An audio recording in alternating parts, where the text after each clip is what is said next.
a meditative journey through the strange slow-motion dance of time itself as experienced by your body, your breath, and the particles that carry you toward the stars.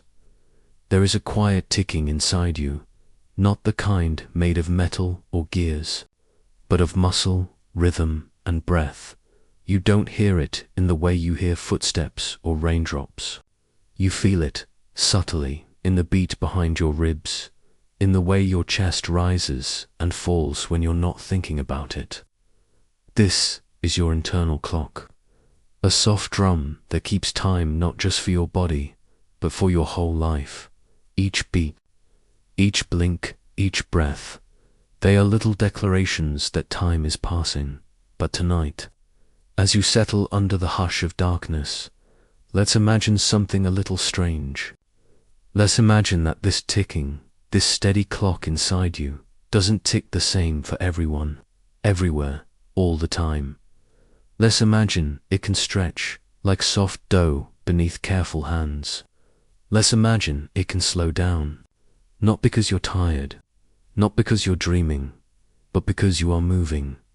Yes, moving, motion, as quiet as a whisper or as wild as a rocket, can gently tug at time, stretch it, pull it like taffy, redefine what a second means. To your body, it sounds impossible, doesn't it? After all, a second is a second. A minute is a minute. Your watch ticks the same no matter where you go. But what if it doesn't? Let's go on a journey, not one of distance, but of pace. Let's explore what happens when you start to move, really move through the universe. There's a secret that time has been keeping from you. It behaves beautifully, predictably, until it dots. Time slows down for those who move quickly. This is not poetry, this is physics. Imagine a spacefarer, someone very much like you. They board a ship. The engines hum. The stars drift backward. As they surge forward, on board, they eat, sleep, breathe. The clock on the wall ticks gently. They age, just as you age. But back on Earth here, where you still sit, something strange is happening. Your clock ticks just a little faster than theirs. The hours pass more quickly in your world. And when your spacefarer returns, their face is younger than yours. Not by much, maybe minutes, maybe years, but undeniably younger. This is not a story. This is a truth of our universe. It's called time dilation. And tonight, we begin to understand it, not with equations, but with images, with rhythm, with breath. Close your eyes. Picture your heartbeat. Again, lub-dub, lube-dub, lub-dub. Each beat is like a marker on the edge of a highway, the kind you pass when driving down a long, quiet road. When you are still, the signs pass at a steady pace. 1, 2, 3. But now imagine speeding up. You're in a fast car. The world blurs. The markers stretch further apart. Time, at least the time you feel, stretches with it. This is what happens in your cells, in your blood, when your whole body begins to move through space at great speeds. And yet, from the inside, you don't feel any different. Your heart still beats, your thoughts still drift. But to the outside world, you've changed. You've become a softer rhythm in a faster song. Time itself is not absolute. That's what Einstein taught us. It doesn't tick with the same rhythm for everyone. It changes with speed, and later, we'll learn, with gravity too. But for now, stay in motion. Picture yourself floating, not running, not flying, just drifting through the void. The stars are still, the earth a distant marble, and as you move faster and faster, your body becomes a quiet witness to a changing rhythm. If someone were watching you from afar, they'd see your movements slow, your heart barely beating, your blink like the slow closing of a flower at dusk. But to you, everything feels normal. This is the mystery. Time does not announce its changes. It does not ring a bell or flash a light. It simply moves or slows in relation to how you move. And here's something even more curious. It's not just your experience that changes. It's the passage of time itself. Your now becomes someone else's later. Your soon becomes someone else's already. That's the heart of time dilation. That time is not a single, shared thread, but a shimmering braid woven from many perspectives, each slightly out of sync, each gently diverging with motion. So, what does this mean for your body, for the quiet ticking in your chest? It means your heart is not just a pump, it is a timekeeper, and as you move faster, it becomes a musician in a slower song. Your atoms, your cells, your memories, they all march to this softened rhythm. You become a slower version of yourself in a faster world. And if you were to return home after years of swift travel, you'd find that the world has changed more than you have. Your friends might be older, your city different. The seasons shifted beyond what your body remembers. It's a quiet kind of time travel, one that moves forward, but at a pace only you can feel. Tonight, let this idea rest with you. That time is not fixed. That your life, measured by your breath and beat, is part of a larger, shifting current. You are a traveler. Even in sleep, your body moves through time. And now, you know that time can move with you or against you, depending on your speed. When you close your eyes tonight, you might imagine yourself on a ship, your heart still ticking, but more slowly than the stars behind you. And tomorrow, when you rise, time will seem unchanged. But deep inside, your clock will remember this rhythm, this idea that time bends gently when you begin to move. And what, then, must happen when you reach the speed of light itself? Where does time go when light becomes your guide? There is something in the universe that always moves, no matter who watches, no matter how fast they travel, no matter how hard they try to catch up. It moves at exactly the same speed, always, perfectly, relentlessly the same. That something is light. Tonight, you are not just watching it. You are riding it. Close your eyes. You are no longer in your bed, not held by gravity, not surrounded by walls or ceilings or clocks. You are on the edge of something vast, your body a feather, your breath the wind, and in front of you a beam of light. You do not climb onto it like a train. You simply become part of its motion. There is no sound, no air, no resistance, only speed, pure and complete. 299,792,458 meters every second. That's light speed in numbers. But numbers can be cold. So let's imagine it instead like this. In a single second, light circles the entire Earth 7 times. In the blink of an eye, it leaves the moon behind and touches your skin. It's the glow from a star that burned out before your great-grandparents were born, finally arriving, whispering, "I existed." But what's more magical is this. Light never goes faster, ever. Not if you chase it. Not if you run from it. Not if you stand still. If you shine a flashlight from a speeding train, the light still moves away from you at the same speed as it would if you were standing still in the dark. This is strange and unsettling because nothing else behaves this way. Throw a ball from a car, and its speed adds to the car's. But light refuses to play along. And so, to make sense of this stubbornness, The universe bends something else. Instead, it bends time. Let's walk through a thought experiment. Slowly, gently. You are sitting in a spaceship, floating in the dark. Across from you is a mirror on the ceiling. In your hand is a tiny flashlight. You click it on. A single photon, a particle of light, bounces straight up, reflects, and returns to your hand. Easy, but now, imagine your ship starts moving. Faster and faster, a smooth glide through the void. From your seat, it looks the same. The photon still goes up, still comes down. But someone watching from outside the ship sees something different. To them, the ship is in motion. So the photon must travel in a diagonal path, not just up and down, but across, like drawing a triangle in space.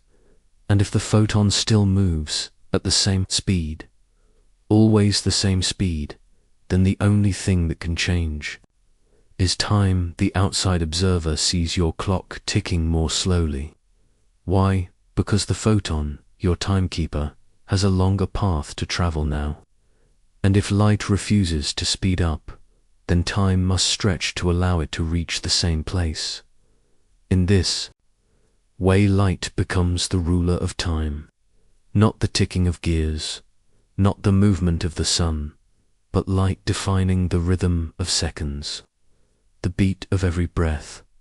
You cannot change how fast it moves, but it can change how fast you move through time. This is the heart of relativity, not just Einstein's equations, but the idea that what you feel as now can stretch and tilt and twist depending on how fast you go and how close you get to the speed of light. But light is not just speed, it is also messenger. When you look at a tree, you are not seeing the tree now. You are seeing the light that just left its surface and entered your eyes a moment ago. When you gaze at the stars, you are looking into the past. The starlight that reaches you now began its journey millions, even billions of years ago. And for some stars, the light you see tonight is from a star that no longer exists. Its atoms scattered, its fire gone. Yet the light remains moving, unchanging, still carrying its story to you. This makes you a kind of time traveler too. Every glance, every vision is a glimpse into something that already happened.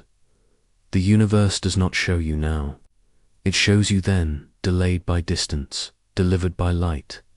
The faster you move, the more the story changes. Time dilates, colors shift, yes, even color changes when you move fast enough. Have you ever heard an ambulance approach? The pitch high, then low as it passes. That's the Doppler effect, a change in frequency caused by motion.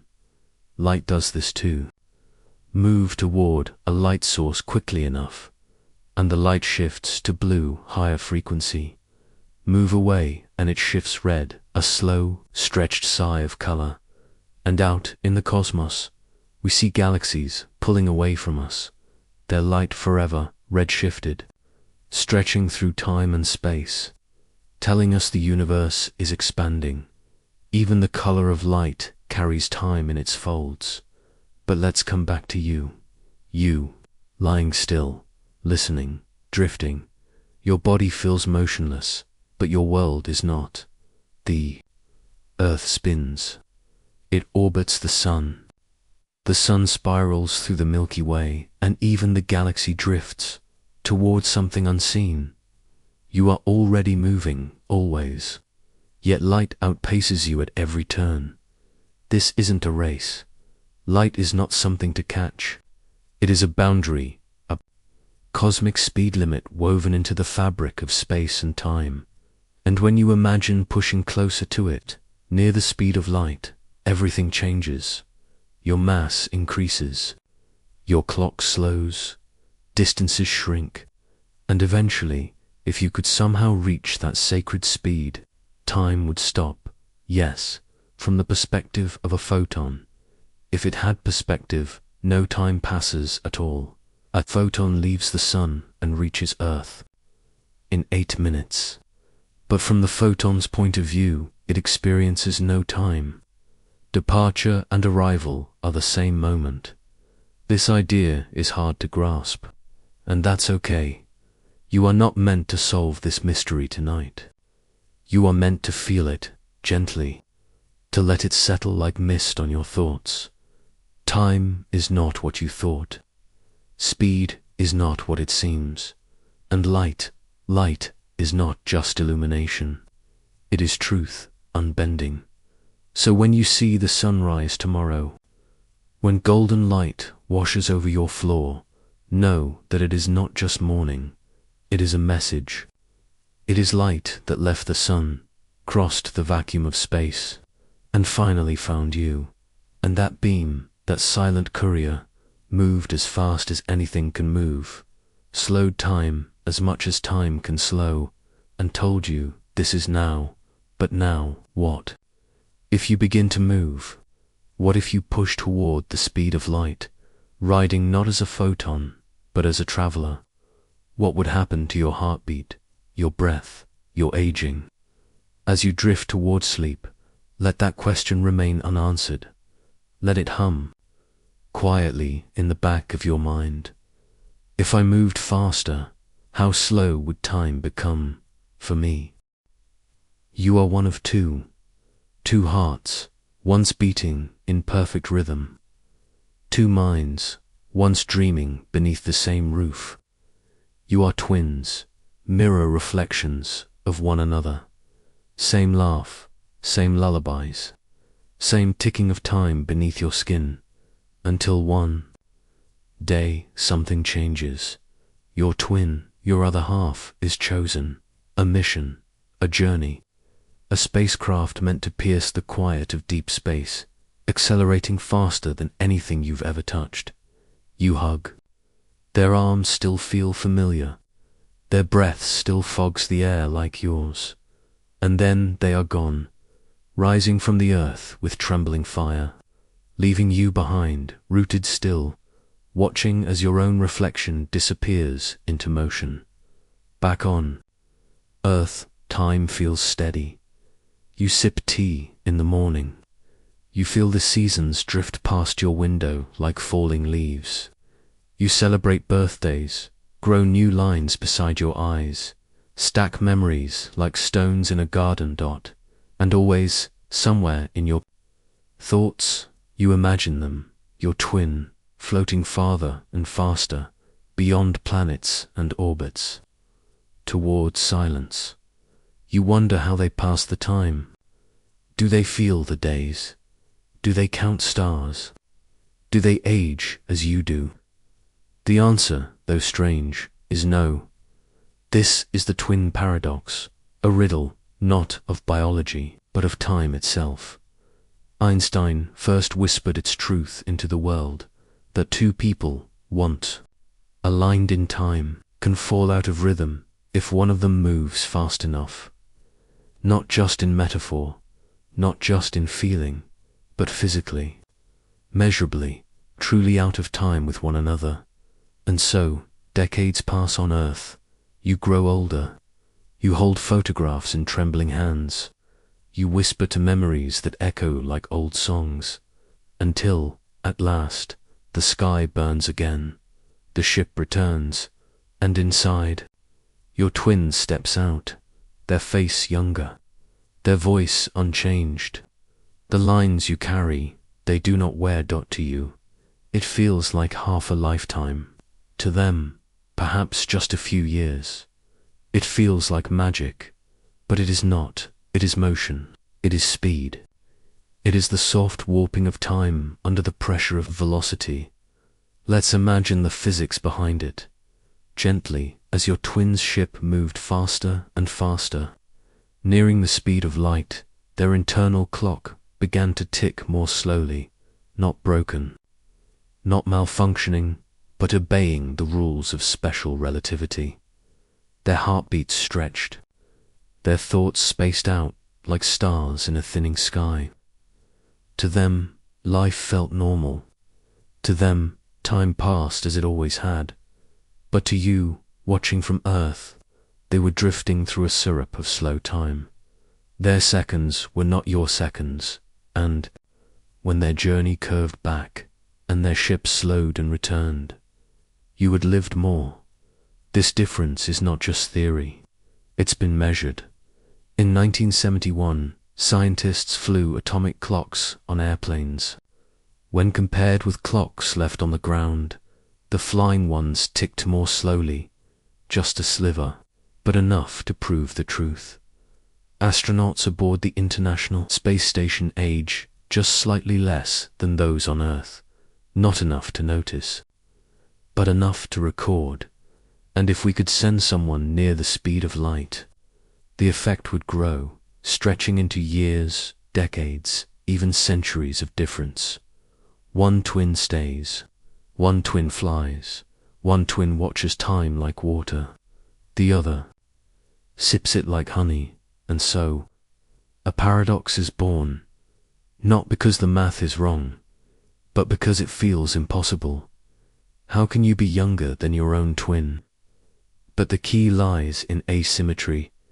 Your twin turned around. Their journey was not straight, but curved. They accelerated, decelerated, and each change in speed reshaped their slice of time. Meanwhile, you remained in one frame, stable, smooth, steady. In the mirror of motion, your lives no longer matched, and time, so often treated as universal, revealed itself as personal, relative, elastic, a thread that can stretch between two hands and never quite return to its original shape. Let's step inside your twin's experience for a moment. You are aboard the ship now. You float, gently pressed into your seat as stars stream past like streaks of rain. Your days feel calm, the computer blinks quietly, your meals are warm. You read, write, sleep, and then, one day, you turn the ship around. This moment matters, because here you feel something new, a force, a tug, a pressure, acceleration, and it is in these moments, in the turning, the shifting, that time's dance becomes most dramatic, because now you are changing frames. You are breaking symmetry. You are no longer just drifting through time. You are pressing against it. Back on Earth, your twin, the one who stayed, feels none of this. Their life moved like a river, flowing forward, never interrupted. But you, the traveler, have stirred the river.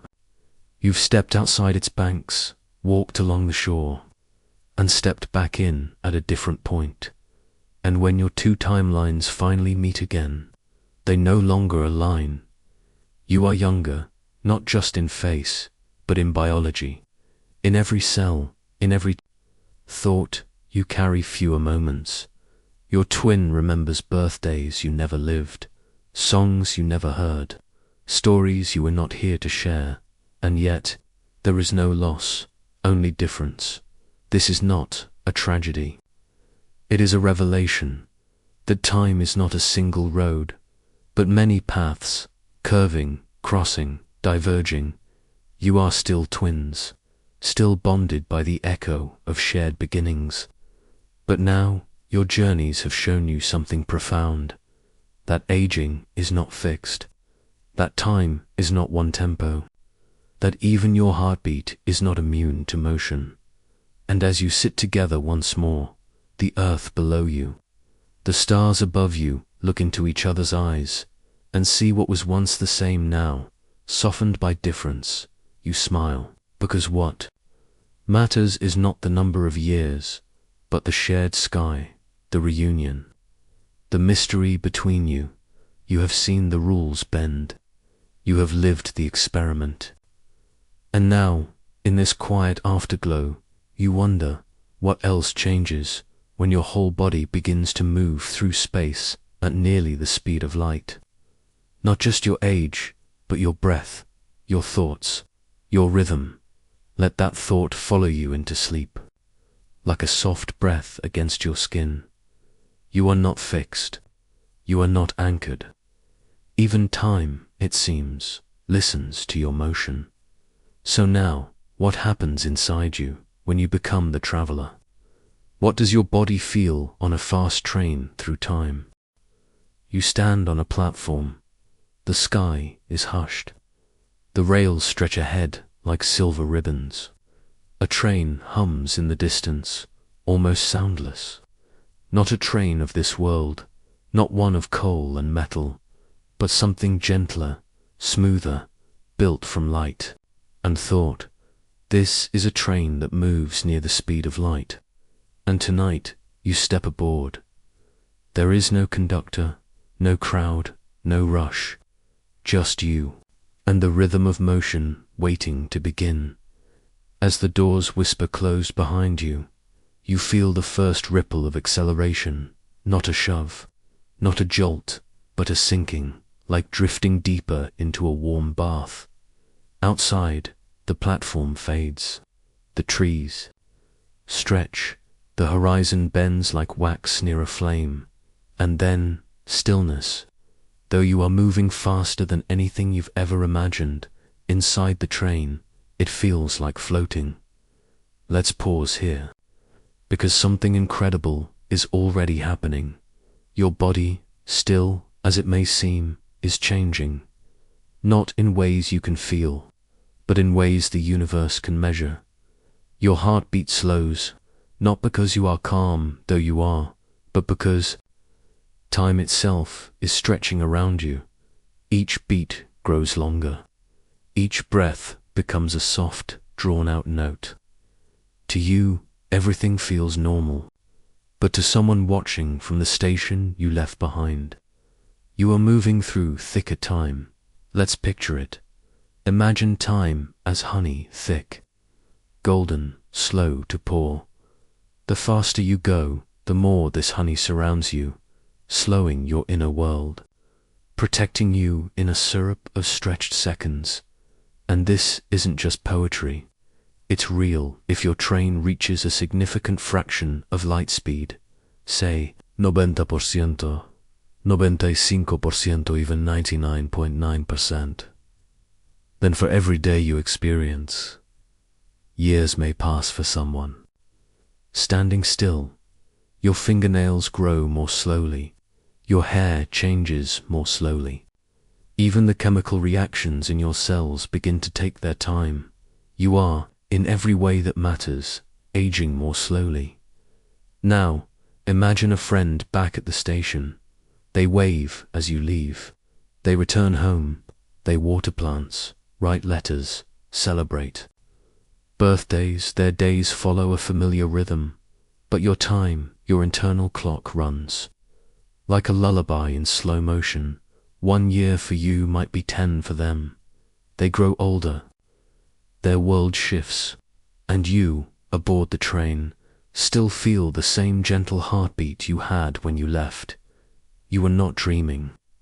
You are simply moving faster than most ever will, and time, true to its nature, responds to motion. Let's picture your mind now. Thoughts still drift across your awareness. You remember songs. You picture faces. You wonder where the train will go. And those thoughts, just like your breath, just like your body, slow ever so slightly. Not because you are confused, not because you are sleepy, but because your perception, too, moves through time's molasses. It's a strange comfort, the idea that speed brings slowness, that motion stretches time like silk and gives your thoughts more room. Even your dreams, when they come, will lengthen, deepen, linger, longer than you're used to, because motion reshapes everything. Let's take a moment to imagine your cells inside your bones, your muscles, your blood. Countless tiny clocks are ticking, not with hands and gears, but with atoms exchanging energy, with particles vibrating in rhythm. Each of these tiny clocks experiences time as you do, as something slower now, elongated, respectful, patient. The machinery of your biology continues. faithfully. But from the universe's wider perspective, your body becomes a sanctuary of delay. You are moving quickly, but everything inside you is living slowly. Outside the train, the world becomes unrecognizable. Light bends around you. Colors shift. The stars no longer twinkle as they used to. Instead, they smudge into streaks. The front window glows with blue-white intensity, while behind you, light reddens, fades, disappears. This too is part of time's transformation, because at high speeds, the world doesn't just look different. It becomes different. Space contracts, distances shrink. You could cross galaxies in a lifetime. Your lifetime shortened in appearance, but not in experience. You do not feel rushed. You feel still, yet in your stillness, you are leaping across the cosmos. And now, something more curious. If this train were to accelerate just a little more, approaching ever closer to light speed, the differences would grow more dramatic. At 99.9999%, the speed of light, your clock, your heartbeat, your aging would appear to nearly stop from the perspective of the outside world. To you, everything would remain smooth and peaceful. But to those you left behind, centuries might pass before your train finishes a single loop. You become a traveler, not only of space, but of time. A quiet passenger carried forward into someone else's future. And what happens if you slow down? If your train glides gently to a halt somewhere far away and you step off into new air, you might find that the world has moved on without you. Skyscrapers have risen. Languages have changed. Rivers have shifted course. You were gone for what felt like months, but the earth has spun through decades.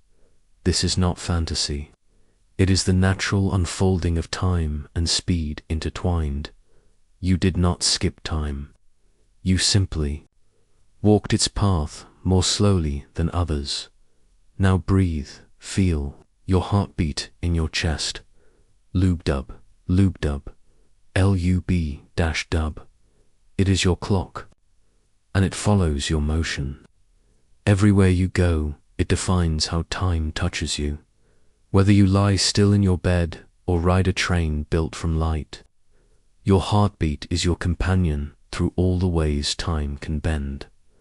Let's return now. The train begins to slow. The stars still shimmer, but they no longer streak. Outside, the world comes back into focus, familiar though older. You recognize the hills, the rivers, but they have shifted subtly. Time has passed, more for them than for you. The train sighs to a stop. The door opens, and you step out, feeling no different, yet knowing something profound has changed. Because now you've felt it, not just heard of it, not just imagined it, but felt it, the slow heartbeat of a fast traveler, the silence of stretched time, the peace that motion brings. And as you stand still, you wonder, if this is what speed does to your body, what does gravity do? Can the weight of a planet, a star, a black hole bend time to, and if so, how close can you get before time stops altogether?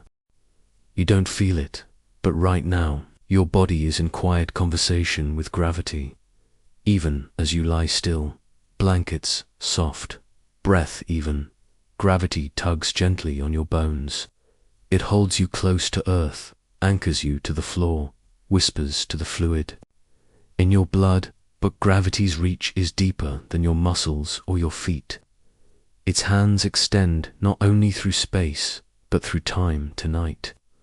We fall into that truth, slowly, not falling down, but inward, toward the unseen, toward the weight of what we cannot feel with fingers, only with thought. Imagine a clock, not digital, not glowing, a simple mechanical clock ticking softly. Place one on a mountaintop. Place the other in a valley. Wait, now look closely. The clock in the valley ticks slightly slower than the one above, not because it's broken, not because it's cold, but because it is closer to the center of Earth's gravity. This is gravitational. Time dilation, the bending of time not by speed, but by mass. Einstein saw this coming in his theory of general relativity. He showed us that mass does more than pull on objects. It pulls on space itself. It pulls on time. Imagine space and time as a soft sheet, a gentle fabric stretched across the universe. Now place a heavy ball in its center. The sheet dips, curves, folds slightly. Now roll a marble across it.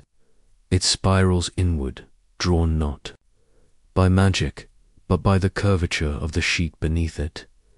This is how gravity works, not as a force pulling from afar, but as a bending of the very stage on which time and space perform, and you are always standing on that stage.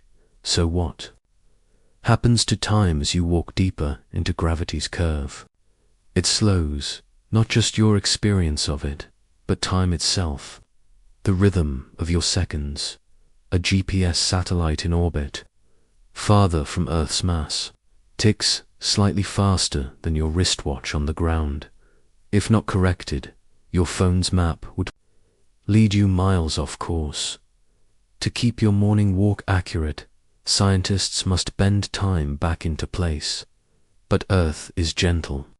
Its mass, though great, curves time only slightly. What happens then when you approach something heavier? Let's go there now, to something far more massive, something ancient, invisible, and terrifyingly still. Let's go to the edge of a black hole. You drift in silence. There is no up, no down, only motion, slow and soft, like sinking into ink. Ahead, there is nothing to see, no color, no texture, just a region where light does not return. This is the event horizon, the boundary beyond which even light cannot escape. And here, right at this edge, something astonishing happens. Time nearly stops. Let's slow it down. You are suspended just above the event horizon, your feet gently held in orbit. To you, everything feels steady, but someone watching from far away, someone on Earth, sees your movements slow to a crawl. You raise your hand, and to them, it takes hours. You blink, and to them, it lasts a year. You become a statue. In slow motion, a traveler suspended in syrup. To you, your heart still beats. But to them, you are barely moving. And if you were to fall in, cross the event horizon, you would not feel anything unusual. No sudden tug, no sense of time halting.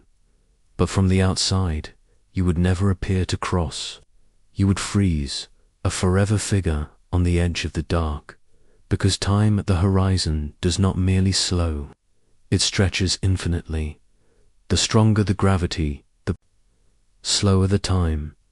And here, at the black hole's edge, time dilates until it breaks apart, until it spills into something we cannot follow. But let's not fall into night. Let's stay just above the edge, close enough to feel the silence, far enough to turn back. From this place, you can look out, and the universe appears different. The stars far away twinkle in fast forward. Their movements seem sped up, because, for you, time is moving more slowly. You are drifting through deep time, a slowed heartbeat in a quickened world. And here's the most haunting part. If you linger too long, and return to Earth much later, you will find yourself in a distant future, because, while you lived 1 hour near the black hole's pull, decades may have passed back home. This isn't a story.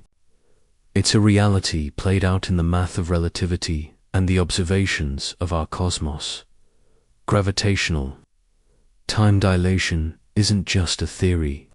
It's woven into the fabric of your days. When you stand on a mountain, your watch ticks slightly faster than someone by the sea. When you fly in an airplane, you age a hair more than someone resting in the grass. You live in a world where time bends quietly. Without alarm, a stretch here, a squeeze there, dot all around you. Mass is shaping your minutes. So, as you lie still tonight, remember, you are not motionless. You are caught in a slow fall, a constant dialogue between your body and gravity. Every heartbeat is a rhythm warped by Earth's curve. Every breath a whisper exchanged with space, dot. And if you could stand on the rim of a neutron star, or drift just above a black hole, you would feel how heavy mass makes time light. But even here, in the soft cradle of Earth, you are experiencing it. The time on your head moves faster than the time on your feet. Not enough to notice, but enough to measure. You are a being of curved time, of slight differences and invisible bends. You don't need to travel across galaxies to feel it.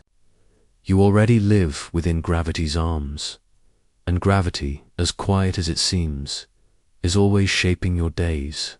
So what, then, is time itself? Is it a thread, a river, a sea with tides pulled by motion and mass?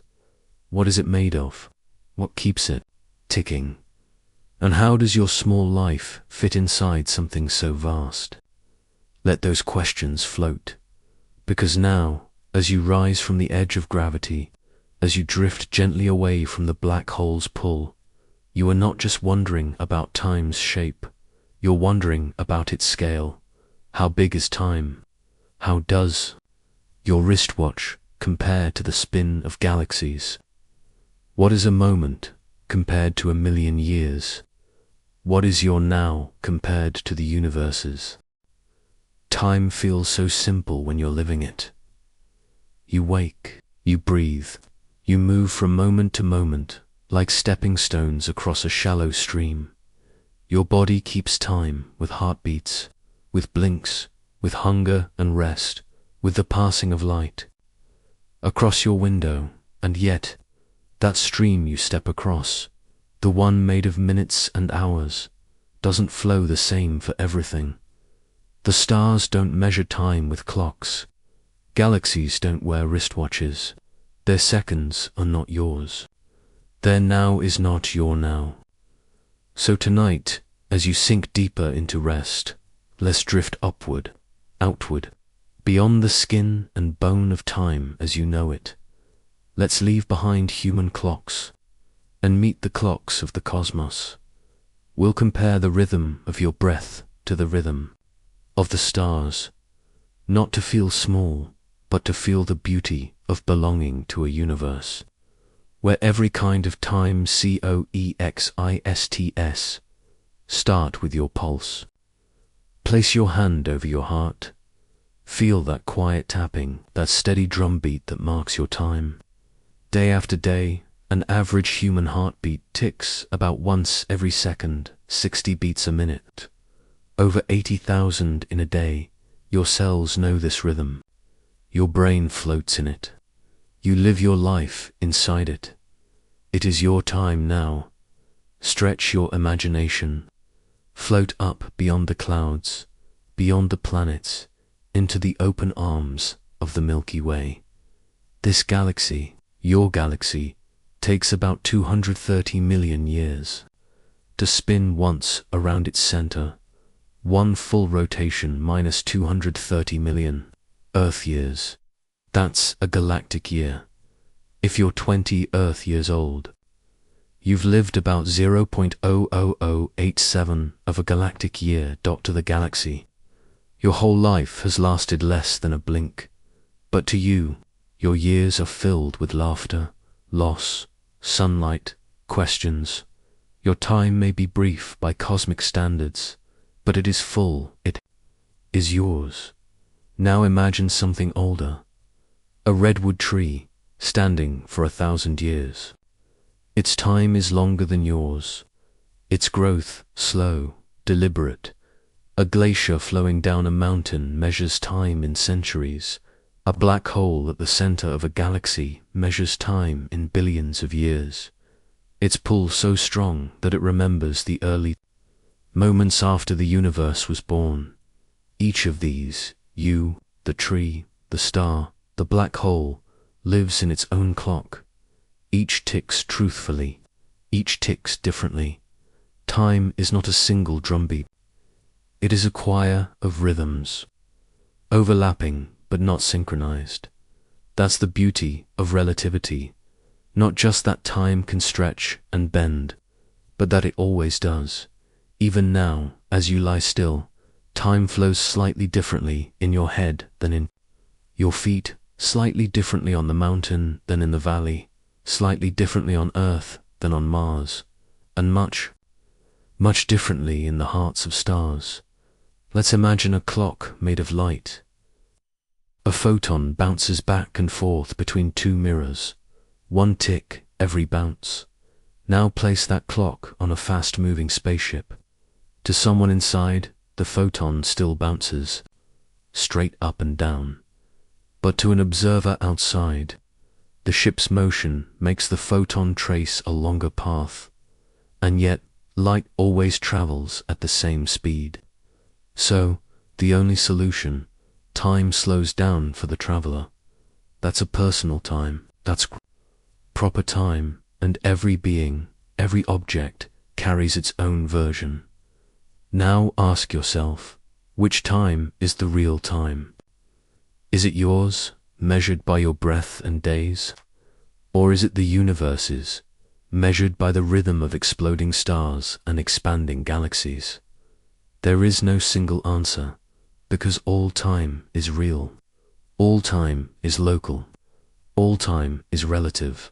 This is not a contradiction. It's a harmony. You and the cosmos are simply singing different verses of the same eternal song. Let's return to Earth. Look at a tree outside your window. Its branches stretch in silence, responding to seasons, not seconds. To that tree, your life rushes by like a gust of wind. To you, the tree barely changes, yet both are right. Each moves through time as it is measured within. That is the key. Time is not universal. Time is tied to what and where you are. Even light takes time to reach you. When you look at the sun, you are seeing it 8 minutes in the past. When you see the North Star, you are looking back for 130 years. Some galaxies visible tonight shine from a time before humans knew the sky at all. You are not just observing the present. You are collecting postcards from the past. Your now includes echoes from across the cosmos. This means that the present is not a thin slice of time everyone shares. It is a vast, overlapping quilt stitched from many different threads.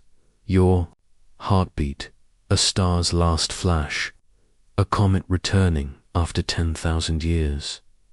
All happening, all part of now, each from its own clock. And so, time becomes richer, more layered, more alive. You may wonder, how can the universe hold so many clocks at once? How can it make space for every rhythm, from nanoseconds to epochs? It does so by not choosing favorites.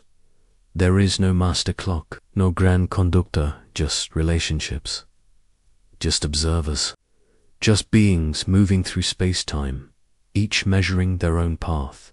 So what is time to a galaxy? It is the swirl of dust and the pull of gravity over hundreds of millions of years. What is time to you? It is the breath you take before turning the page, the feeling of sunlight on your face, the warmth of a memory. One is not lesser than the other. Both are windows into the same truth, that time is not something you hold, it's something you are as you drift now. Eyes closing, mind softening, know that your body is keeping perfect. Time, your cells tick gently. Your breath is your metronome. You are living in your own tempo, and that tempo is as valid as the turn of galaxies. You are part of time, and time is part of you. But if time is personal, if every object carries its own rhythm, then how do we make sense of a shared world? How can we navigate, measure, and meet when our clocks are always just slightly out of sync? How can we trust time when it bends with motion and mass? Maybe the answer lies not in deep space, but right above your head, where satellites fly and clocks must be corrected so your morning walk doesn't lead you astray. Each morning, you wake to a world that seems predictable. The street is still where it was yesterday. The path to the cafe hasn't moved. The sidewalk follows its familiar turns. You check your phone, tap in an address, and instantly it knows where you are, down to the meter. It guides you through space with remarkable ease. But how does it know? How does this glowing rectangle in your palm speak to the sky, to satellites so far away you can't see them? And how does it whisper directions with such perfect timing? The answer lies in clocks, in time, and how it bends and stretches above your head, high above you, more than 20,000 kilometers from where you lie now. A constellation of satellites orbits the Earth. Each one circles swiftly, completing 2 full laps of the planet every single day. These are the satellites of the Global Positioning System, the quiet chorus that makes your GPS possible. Each satellite carries a clock. Not just any clock, but an atomic one, ticking with unimaginable precision, measuring time down to the billionths of a second. Because to know where you are, your phone must first know when. Here's how it works. At every moment, each satellite beams down a signal, its exact position, and the exact time that signal left. Your phone listens. It catches these signals from 4 or more satellites at once. By comparing the arrival times, your phone calculates how far each signal has traveled, and from that, it triangulates your position, like a whisper caught by 4 ears. It's a dance of timing, a ballet of distance and delay, and even a 1/1000th of a second error can send you kilometers off course. That's how sensitive this system is. That's how much it depends on perfect, synchronized time. But here's where relativity steps in, quietly but powerfully, because the clocks in those satellites, they don't tick like your clock does. They don't even tick like each other. They are in motion, fast motion, orbital motion, and they are farther from Earth's gravity than you are right now. 2 effects, working in opposite directions, pull on their sense of time. First, special relativity, because the satellites are moving. Their time slows down compared to clocks on the ground, just as we saw with fast-moving trains and travelers. Motion stretches time. So from your point of view, a satellite's clock should tick slower. But then comes general relativity. Because the satellites are farther from Earth's center, they are in a weaker gravitational field. And, as we've learned, weaker gravity means faster time. So now, 2 forces compete. Speed slows the satellite's clock. Gravity speeds it up. Which one wins? Surprisingly, gravity does. The net effect, each satellite's clock ticks about 38 microseconds faster per day than an identical clock on Earth. That's just 0.000038 seconds. Tiny, invisible, but catastrophic for GPS. Because light travels fast, about 30 centimeters in just 1 nanosecond.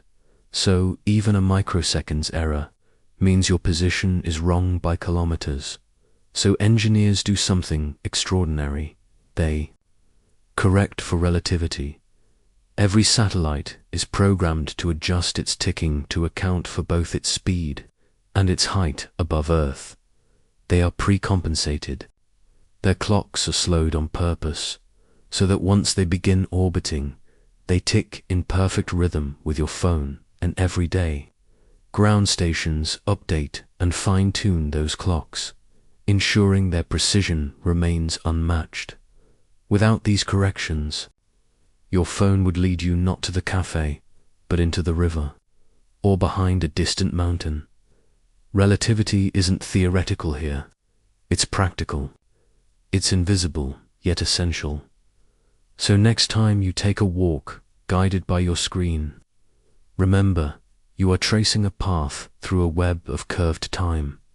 The satellites above you exist in a different rhythm. Not better, not worse, just offset-like. Two singers in harmony but singing from different key signatures. And your device, that glowing compass in your palm, listens to all these rhythms and finds a common tempo to lead you home. Think for a moment how incredible that is.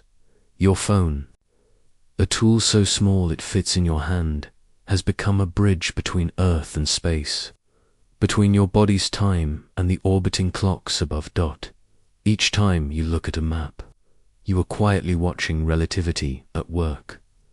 Einstein's insight that time bends and stretches was once an idea too strange to believe. Now it is the reason you find your way to a friend's house, the reason a plane knows where it is, the reason a ship sails true. Relativity is not reserved for astronauts and physicists. It touches your life in the simplest ways, softly, invisibly, like wind through the grass. Time is not universal, but by embracing that truth, we've learned how to speak between times, between frames. We've learned to listen to the clocks in the sky, and to understand what they are telling us. And as you settle deeper into rest, know this, you are part of that web, your own body, your own thoughts. Tick in one rhythm, satellites tick in another, but the laws of the universe allow all these clocks to speak to one another, to compare notes, to find you in the middle of a billion moving things. Even when you don't notice, relativity works quietly, to keep your steps in line with the spinning earth beneath you, and maybe this quiet connection to the sky whispers something deeper, that you are never truly lost. That somewhere above, clocks are watching, waiting, reaching down with beams of time to guide you through space and back again. But now, you've seen time bend with speed. You've seen it stretch under gravity. You've seen it split into different rhythms across the stars. And all this leads to a question as old as wonder itself. Can we ever step forward in time on purpose? Can we travel through it? You've done it already, many times. You are doing it now. You are traveling through time. Each second carries you forward, gently and without resistance, like drifting down a wide, invisible river. You don't notice the motion. There is no sound, no splash. But your body, your breath, your thoughts, they are always stepping into the next moment. You are a time traveler in the most ordinary way. But perhaps you've wondered something deeper. A question woven into bedtime stories and starlight. Can we move through time differently, faster, on purpose? Let's begin with what time travel isn't. It isn't a swirling machine with levers. It isn't a phone booth that vanishes with lightning. It isn't a doorway to the past, where you shake hands with forgotten kings. Time, as we understand it through physics, has a direction forward. We cannot reverse it. We cannot replay it. At least, not in the way fantasy suggests.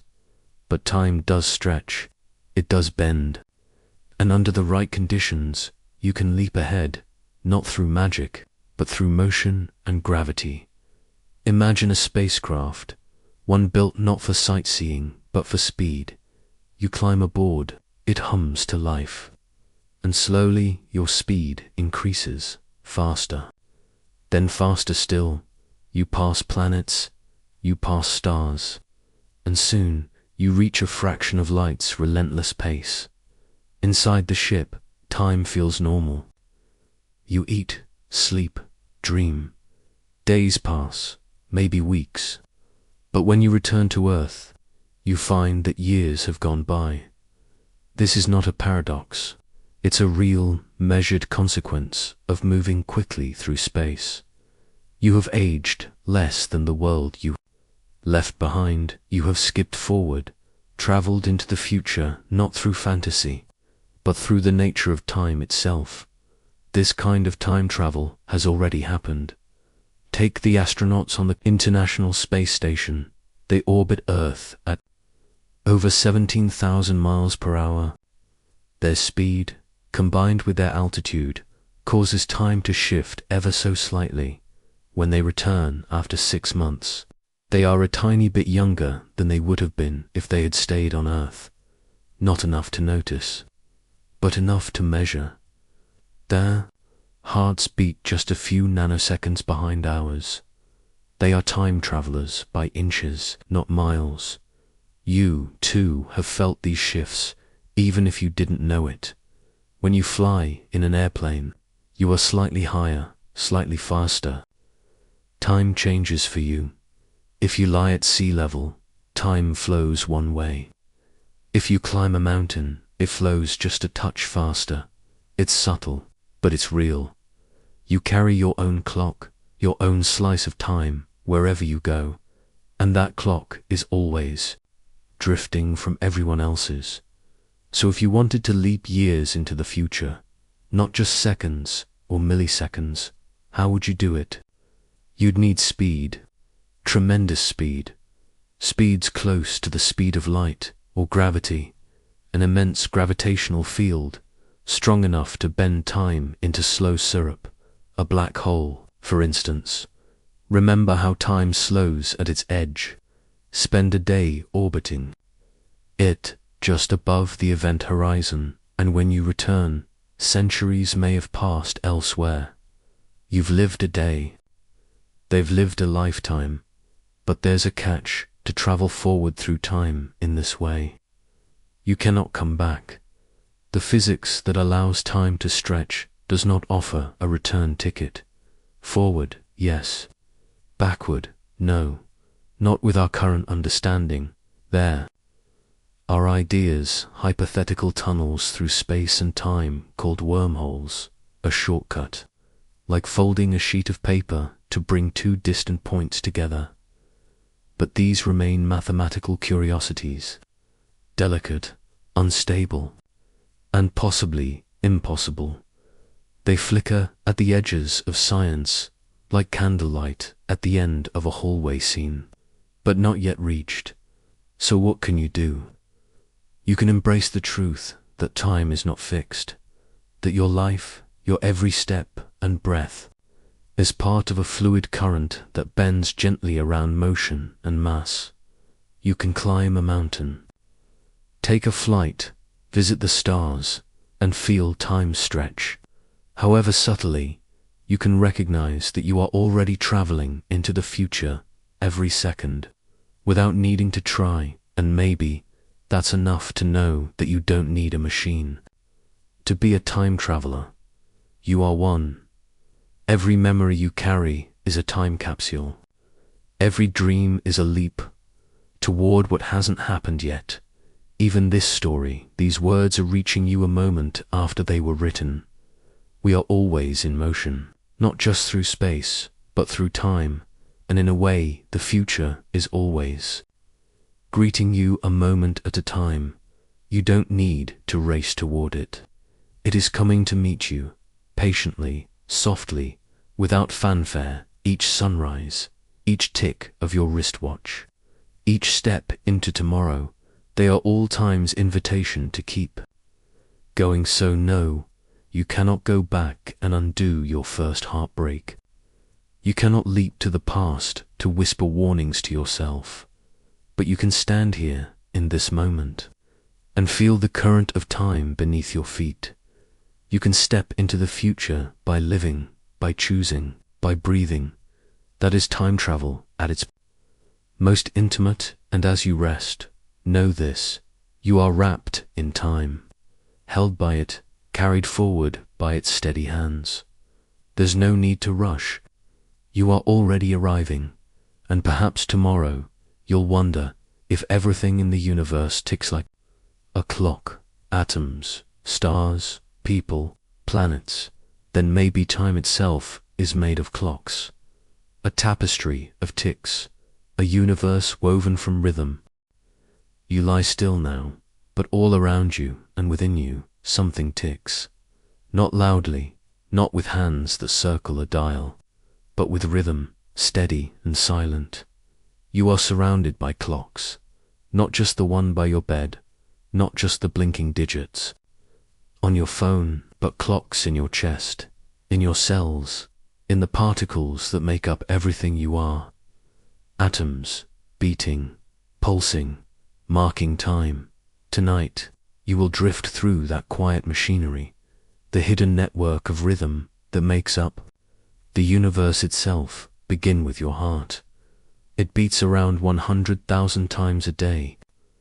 That simple rhythm, lub-dub, lub-dub, is a biological drum, pacing your moments, measuring the space between thoughts and dreams. But even your heart follows deeper timekeepers. Your body depends on circadian rhythms, roughly 24-hour cycles, that shape when you wake, when you feel hungry, when you fall asleep. These internal clocks are tied to light, to hormones, to the gentle oscillations of proteins and genes within your cells. You are not a single clock. You are a symphony of clocks, some fast, some slow, each ticking in its own way. Now drift smaller. Within each atom of your body, particles dance. Electrons buzz in clouds. Nuclei tremble with energy. Atomic clocks, the most accurate timekeepers we know, work by measuring these oscillations. When certain atoms shift between energy states, they emit radiation at a precise frequency. It is this frequency, this pulse, that defines the second. And because these pulses are so regular, so dependable, we trust them to define the ticking of the entire world. Even your phone's GPS signal, even the internet's synchronization, even global financial markets, all depend on these atomic ticks. So yes, time is written into the structure of matter, but atoms are not alone. Out in the universe, stars pulse too. There are stars called pulsars, collapsed, remnants of ancient suns that spin with extraordinary regularity. Some rotate hundreds of times per second. As they spin, they emit beams of radio waves, like cosmic lighthouses. We can measure their pulses with such precision that they rival atomic clocks. They are clocks the size of cities, ticking in the void. A signal from a pulsar 1,000 light-years away can tell us whether Earth's clocks are running fast or slow.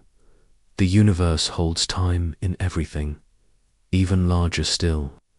Galaxies spin. Our own Milky Way takes hundreds of millions of years to turn once.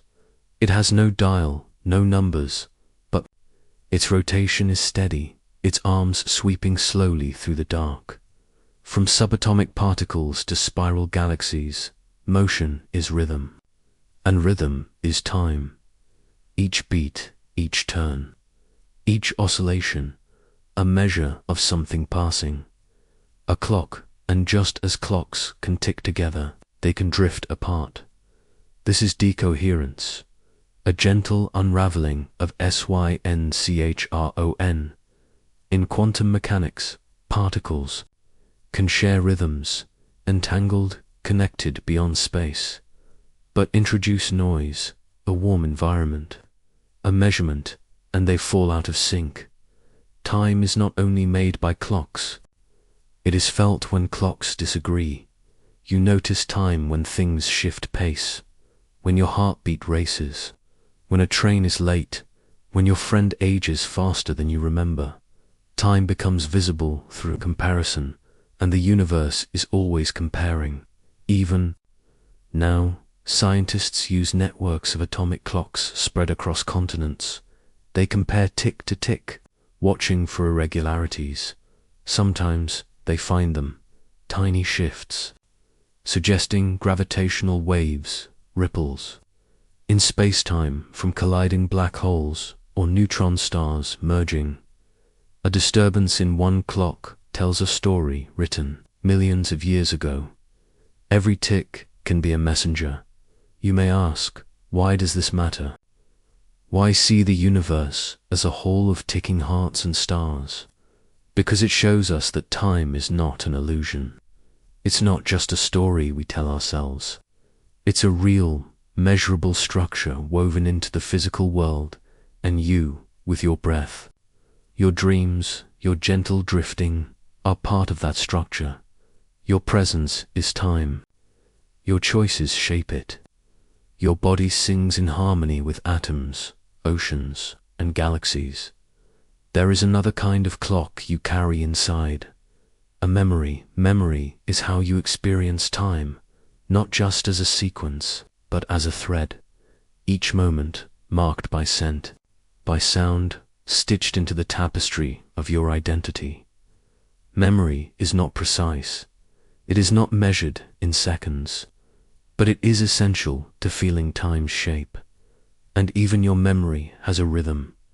Neurons fire, patterns repeat, waves ripple through your brain. Even thought is a kind of clock. So tonight, as you listen to the quiet, know that your body is not separate from time. You are not standing in time as if it were a stream rushing past. You are a current within the stream. You are a clock, ticking softly, tuned to the rhythms of something far greater. And here's the wonder. Clocks are not just tools for measuring. They are mirrors showing us that the universe is not random. It pulses, it remembers, it keeps time. The moon orbits the earth, like a slow hand circling a dial. The tides rise and fall with perfect rhythm. Birds migrate by magnetic time. Trees bloom by sunlight's clock. Everywhere you look, if you look slowly enough, you will see a universe measuring itself. And what of you? What is your clock saying now? Can you feel its rhythm? Not the seconds or hours, but something deeper, the sense of unfolding, of being carried forward gently, always. You are not just watching time, you are made of it. And as you sleep, these clocks keep ticking. Your heart, your atoms, the stars above, nothing stops. Nothing rushes, everything moves in time. But if every atom, every wave, every body is a clock, then perhaps time is not a river after all. Maybe it's a fabric woven from threads of motion, stitched by the hands of the smallest particles and the largest galaxies. A tapestry of ticks, each different, each true. And when you wake, you might wonder if the universe is made of clocks. Then what happens when they begin to disagree? What happens when time itself fractures? You've gone far. You've drifted past ticking atoms, past whispering clocks in orbit, past slow-motion stars and frozen event horizons. You've stepped through the bending of time by speed and gravity, watched twin lives drift apart, felt your heartbeat stretch inside a fast train. You've wandered galaxies, measuring time in a single spin. You've ridden photons. You've floated at the edge of black holes. You've watched time slow, drip, ripple, freeze, and now you return to here, to stillness, to the soft, faithful ticking of your own time. To you, you are not just a witness to time. You are its traveler. Each second that passes is not something that happens to you. It is something you move through. You are always in motion, not just across the earth, but forward through time, always without effort, without decision.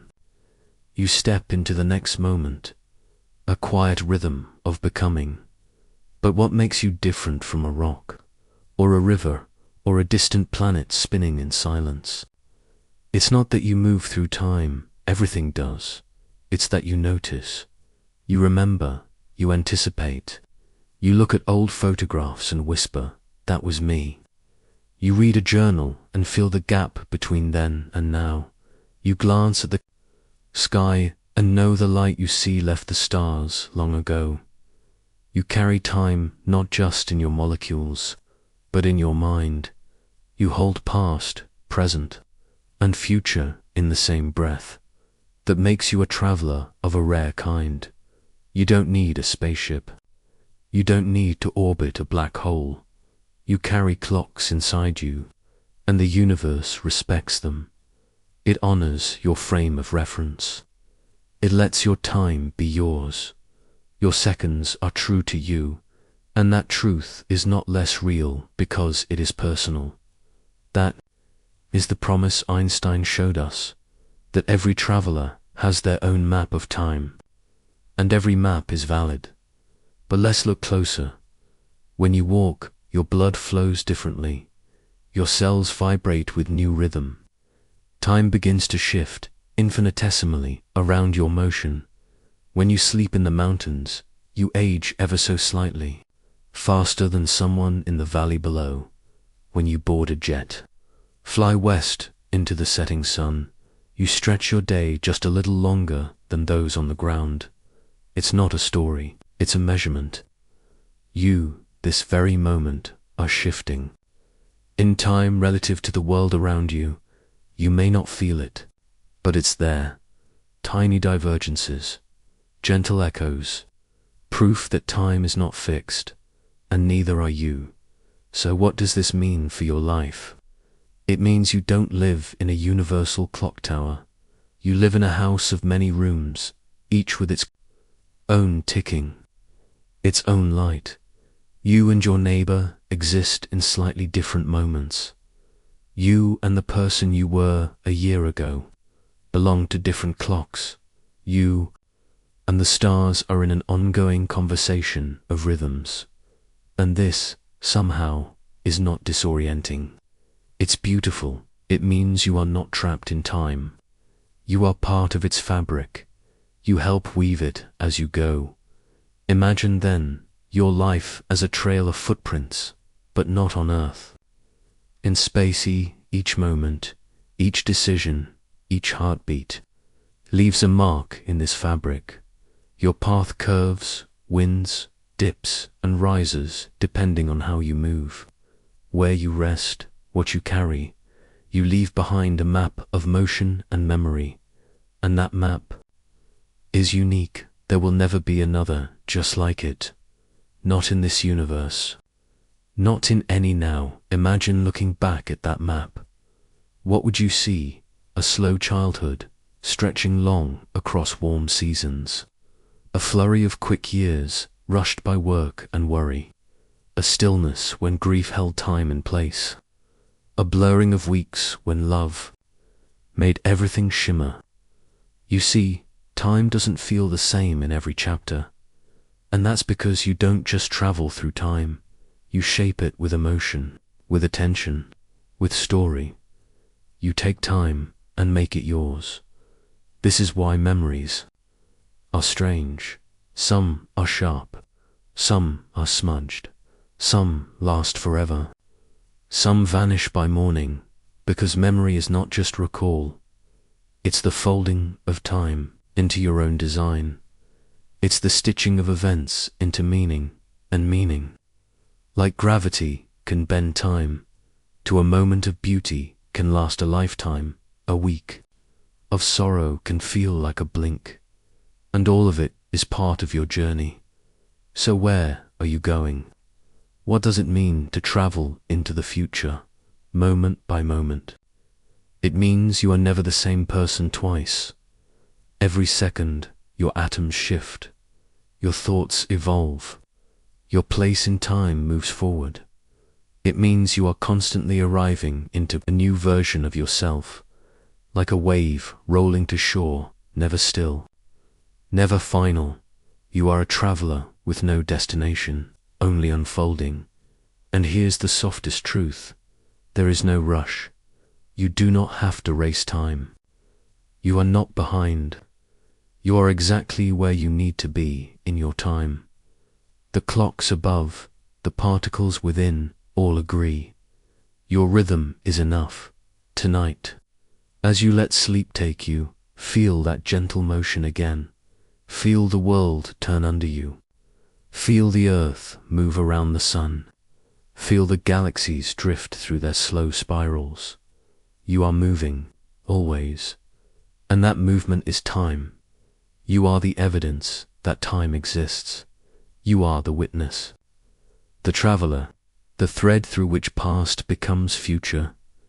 You may wonder then, if I am always traveling forward, is there ever a way to return?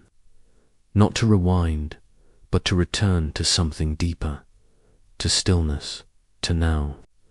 Let that question carry you into your dreams, because now, as time flows on, you rest at its center, and even the stars must pause to watch you pass.